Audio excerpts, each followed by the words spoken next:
Hola, les habla Alejandro Torres, Head de Rates de Mercados Globales en BBVA Perú, y en esta oportunidad voy a comentarles sobre el comportamiento de los mercados financieros durante la tercera semana de julio, así como nuestras expectativas para el tipo de cambio y tasas de interés. Comenzando por los mercados internacionales, las acciones globales tuvieron un desempeño positivo en general, con los inversionistas contando con la expectativa de que el desempeño del mercado laboral y la moderación en los números de inflación ayuden a la economía americana a no caer en el llamado hard landing.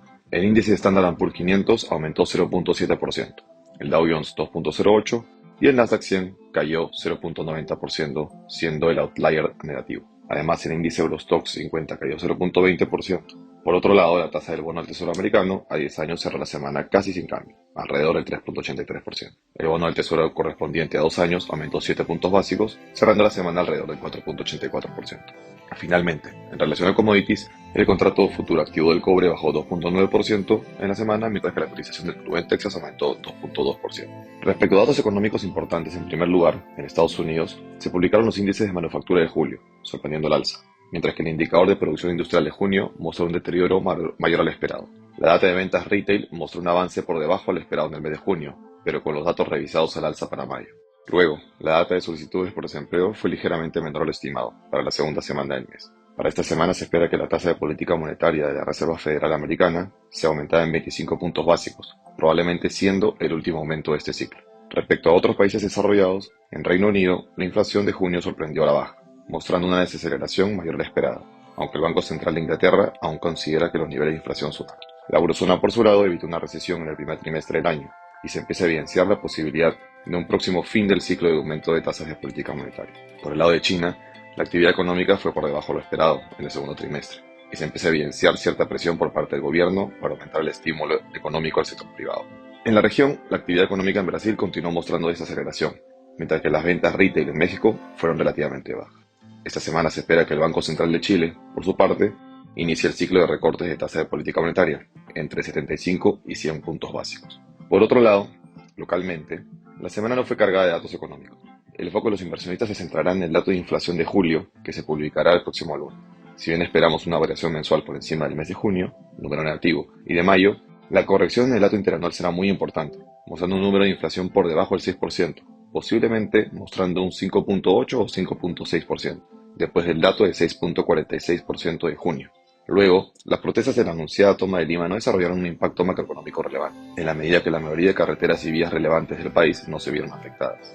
Será clave, eso sí, la claridad del mensaje presidencial de la presidenta Boluarte para el fin de semana, además de las características de la elección de la mesa directiva del Congreso para este mes.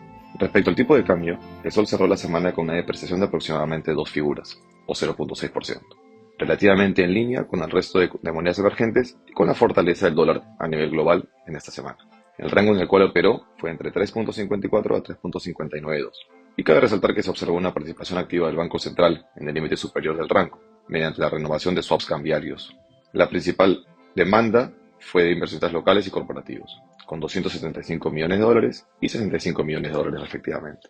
Por el lado de ofertas tuvieron inversionistas extranjeros, con 240 millones de dólares, y el Banco Central con 34 millones de dólares en net. Para los próximos días esperamos que el sol se mantenga en un rango ya establecido entre el 3.55 y 3.60.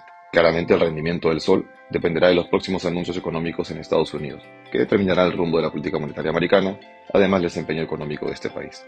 Por el lado de las tasas en soles, la curva soberana terminó la semana con un peor rendimiento que los mercados de renta fija de economías desarrolladas. El sector de la parte media continuó con cierta presión de venta local, mientras que la parte larga contó con una demanda relevante. La participación de fondos extranjeros fue relativamente baja, mientras que el gobierno subastó una cantidad relativamente baja en nominal de los teneros más largos en su subasta semanal. La curva soberana en soles debería recuperar el mejor performance que pares y continuar con la compresión de spreads que ha evidenciado durante este año frente a tasas de economías desarrolladas. Se espera que la inflación tienda a la baja, como ya se mencionó, y en la medida que otros bancos centrales de la región, como Chile o Brasil, se encuentren en el rumbo de disminuir la tasa de política monetaria, Perú debería seguirlos. Son evidentes las correcciones en la proyección de actividad económica para el año, a la baja, mostrando una brecha de producto bastante negativa y además de una tasa real ex ante bastante alta. De esta manera se evidencia una política monetaria actualmente muy restrictiva, que debería corregirse en el mediano plazo. Esperamos que este podcast les haya sido de utilidad. Muchas gracias.